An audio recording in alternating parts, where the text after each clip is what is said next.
यार रोज रोज के एकदम कंझट लगे सही था। ये प्रमोशन कर करके मोर तो हाथ गोड़ पिया कैसे करबे पिक्चर बताए तो पिक्चर पर है तो रोज रोज के यार कंझट हो गए करे पड़ी भाई तो करे पड़ी तो कैसे का हो गए तुम्हारा दी काला रोज रोज के कसो दादा।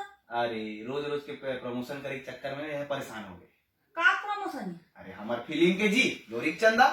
अई हां तब हूँ था दिया अई हां हां या मोह का ना लोरिक चंदा में हो या भुला के याद नहीं आदमी बहनी नहीं लड़े भसरी रे तुला सभी बंदी बच्ची रे काय लड़बी करत आता तू। अरे खबर नहीं कर हमर फिल्म आते 29 नवंबर के का कहते लोरिक चंदा हा तो अगर गाना गात बता था नहीं हम बनते कर सकती हम गात बता था लड़े भसरी रे हां आज रिलीज हुई सी वो गाना। हां तेरे वाला गाना बोल के पहली नजर मां जो ही पहली नजर मां ते कहां से काया पी था बस या अरे हाँ मैं चंदा हरो। अरे यार हम उधर रोबनी धरन रुको हमू बांसुरी बजा है।